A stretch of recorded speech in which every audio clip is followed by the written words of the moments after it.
Hey everyone, it's June 28th, and that means that if today is your birthday, you share it with serial killer Carl Panzram, who killed at least 22 men and boys in the 1920s, and that is him right up there. The son of Prussian immigrants, Panzram was born in Minnesota in 1891 and grew up working on the family farm. His father left home when he was a young boy, and he first ran afoul of the law at age 12, stealing a cake, some apples, and a revolver from a home in the neighborhood. Panzram ended up in a reform school where he was beaten and sodomized by the staff. After his release, he began drinking heavily and ran away from home, riding the rails, crossing the country by train hopping. Running into many unsavory types on his travels, his later autobiography revealed that he was gang raped by hobos during his travels, which made him a sadder, sicker, and wiser boy. He supported himself by robbing people and ended up back behind bars multiple times for theft. At the age of 15, Panzram enlisted in the army, but refused to follow orders and was frequently beaten for his insubordination. When he was caught stealing $80 worth of supplies, he was sentenced to 2 years in Leavenworth, with his sentence approved by then Secretary of War and future U.S. President William Howard Taft.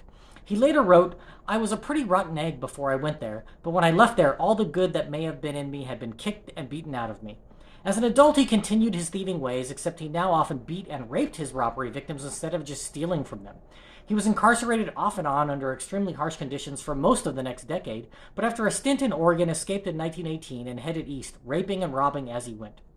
In 1920, Panzram burglarized the now former President Taft's home in Connecticut, stealing jewelry, bonds, and a .45 caliber handgun that he ended up using in several of his murders. After buying a yacht with his ill-gotten gains, he began his killing spree, during which he would lure sailors in New York away from bars to his boat, get them drunk, rape them, then shoot and dump them in the river.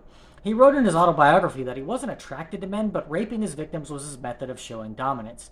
After 10 murders, he left for Angola, where he killed a 12-year-old boy and 6 local tour guides that he fed to crocodiles before returning to the States.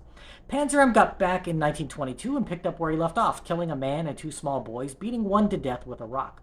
He was a better murderer than he was a thief, being apprehended again in 1928 for burglary, and he freely confessed at that time to his terrible crimes, writing that he had murdered 21 human beings, committed thousands of burglaries, robberies, larcenies, arsons, and last but not least, committed sodomy on more than 1,000 male human beings.